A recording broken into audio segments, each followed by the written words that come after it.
bokki internetu SENactu 44.com ñi ngi leen di nuyu yéen waa monde presse yëpp di nuyu waa àdduna bi di leen ziar bu baax bu leen déggee suñu kàddu gi nag tey xam ne dafa jëm ci kàddu naqar ak tiis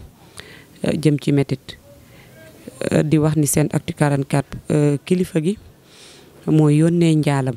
di ko jaare ci équipe bi yëpp di ko jëme kii ci président groupe leral.net Dame Dieng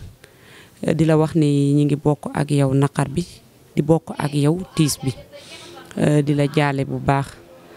di wax ni dal sa kaw kenn yenewu la ko ñi ngi ci faatu tamit ñoom gàcce ngalaama dañu nekkoon ci waar di liggéey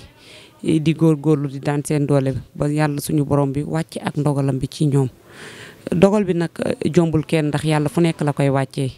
waaye bu ko wàccee ci sa kaw ci kaw liggéey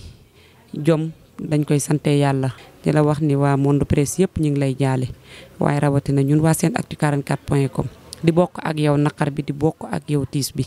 di la jaale bu baax di la masawu di la wax ni kenn yéenewu la ko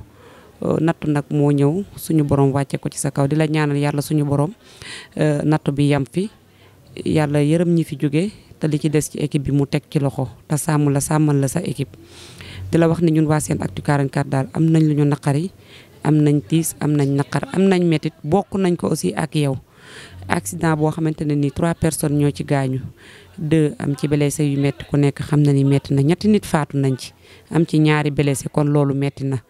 ñi ngi leen di masawu bu baax di jaajëfal président de la république acte bu rafet bi mu def ndax wax dëgg yàlla am moom la ñu àndaloon ci liggéey moom la ñu àndaloon di ko gunge ci liggéeyam lépp rek jëm ci réew mi ci defar kon bu suñu borom wàccee nattu bi ci seen kaw mu dagg la mu doon def dagg tournéem ñëw fekk si leen ba fi soog bi amoon bokk ak yow naqar bi bokk ak yéen tiis bi loolu dañ koy rafetlu di ko jaajëfal moom suñu président de la république di ko wax ne li mu def rafet na jéego yi mu jóg ñëw seet si leen rafet na ñi ngi lay jaajëfal waaye ñi ngi lay masawu daal di bokk ak yow naqar bi di ñaan suñu borom yàlla na fi yam yàlla teg loxo ci équipe bi natt bi yam fi